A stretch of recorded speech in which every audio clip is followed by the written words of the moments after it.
여성 속옷절도, 보조성행위기구, 외장하득, 광진구 연쇄살인사건 실화. 2009년 9월에 어느 날 밤 한 주택가에 수상한 남자가 있다는 신고가 119에 접수됐다. 경찰 지구대가 출동했을 때 남성은 밤거리를 배회하며 음란 영상을 보고 있었다. 출동한 경찰이 수상한 남자에게 신분증을 요구하자 예상치 못한 반응이 돌아왔다. 남성은 다른 사람의 신분증을 경찰에게 제시했을 뿐더러 주민번호를 묻는 경찰에게 자신의 주민번호를 앞에 두세 자리까지밖에 말하지 못했던 것이다. 지구대 경찰은 남자가 갖고 있는 휴대전화를 보고 "당신 전화번호가 어떻게 되냐?" 고 묻자 남성은 까먹었다라는 등 횡설수설했다. 이에 경찰은 그 남성에게 휴대전화를 빼앗아 조사한 결과 남성이 가지고 있던 휴대전화는 1년 전 도난당한 휴대전화라는 사실이 드러났다. 한편 경찰은 남성의 휴대전화와 함께 나온 자동차 열쇠를 보고 "당신 차를 어디에 세워뒀냐? 차를 좀 보자라고 추궁했고 경찰은 남자와 함께 그의 차량이 있는 곳까지 함께 갔다. 경찰이 남자와 함께 자동차 트렁크를 열자 그 안에는 여성 속옷 20여 점과 흉기 3점, 컴퓨터 하드디스크가 나왔다. 곧바로 경찰은 남자를 절도 혐의로 광진경찰서로 연행했다. 도대체 이 남성은 누구이고 트렁크에서 나온 물건은 무엇이며 왜 이곳을 배회하고 있었던 것일까? 이 남자의 이름은 이대영이었다. 광진경찰서 형사들은 처음엔 이대영을 여성 속옷 절도범 정도로만 생각했다. 그도 그럴 것이 이대영의 범죄 이력 조회 결과 사람들 앞에서 자신의 성기를 노출한 전력과 함께 여성 속옷, 절도, 강도 등의 전과삼범으로 나타났기 때문이다. 형사는 왜 새벽에 돌아다녔나? 뭘 훔쳤냐? 를 추궁하면서 그가 갖고 있던 하드디스크를 열어봤다. 그 순간 형사들은 매우 경악했다. 하드디스크 안에는 불법 촬영 성폭행 영상과 함께 남녀 23명의 신분증 사본이 들어있었기 때문이다. 이에 남녀 23명의 신상 파악에 나선 형사는 그중 한 명이 2001년 9월 4일 피살된 A씨임을 확인했고 이 사건을 단순 절도가 아닌 강력 사건으로 전환했다. 담당 형사는 이대영의 자백을 받아내는 것이 급선무라고 판단, 어르고 달래면서 자백을 유도했다. 그 결과 이대영은 평소 A씨를 좋아해 눈여겨보고 있었다며 범행을 조금씩 실토했다. 이대영은 2001년 9월 4일 새벽 A씨 집에 몰래 들어가 속옷을 먼저 훔친 뒤 A씨의 가슴을 만지자 A씨가 소리를 쳐 목을 졸라 살해했다고 했다.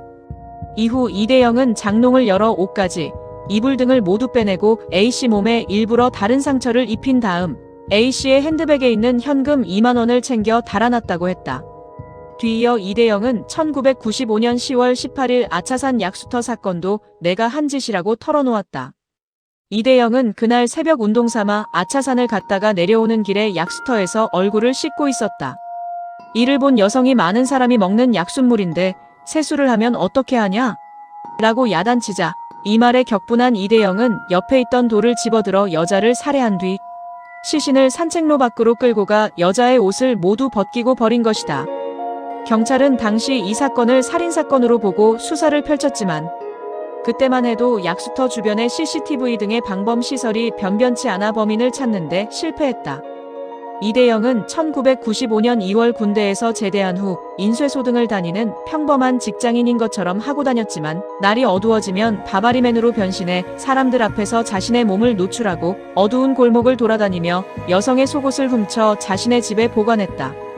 이대영 주위의 회사 동료, 이웃들도 그를 얌전한 사람이라고 말했지만 사실 이대영은 여성을 성폭행한 것도 모자라 살인을 하고 살해당한 여자들의 신분증을 보관하는 희대의 사이코패스였다. 과거 이대영은 5명의 이복 형제를 둔 재혼 가정의 막내로 태어나 어려운 어린 시절을 보낸 것으로 확인된다.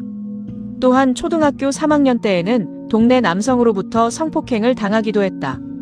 이때 큰 충격을 받은 이대영은 점차 삐뚤어진 성적 취향을 지니게 된 것으로 보인다. 소아성애자 면모까지 나타난 이대영은 점차 포르노 심취, 바바리맨 생활, 여성 속옷 착용, 여성 속옷 탐닉 등으로 하루하루를 해소해 나간 것으로 보인다. 프로파일러가 투입돼 조사한 결과 이대영은 사이코패스 판정을 받았다. 서울동부지법 형사부는 2009년 12월 29일 이대영에게 징역 22년 6월형을 선고했다. 재판부는 위와 같이 징역을 선고하면서 강도와 절도 등으로 처벌받은 전력이 있는데도 또다시 범행을 저질렀고 범행 동기와 수법, 죄질이 극히 나쁘다고 지적했다. 다만 자신의 범행을 시인하고 반성하는 점, 14년 전과 8년 전 범행으로 상당한 정신적 고통을 겪어온 것으로 보이기도 하는 점, 불우했던 가정환경과 초등학교 때 성추행을 당한 경험 등이 범행에 영향을 미친 것으로 보이는 점 등을 참작했다며 나름 선처한 형량임을 알렸다.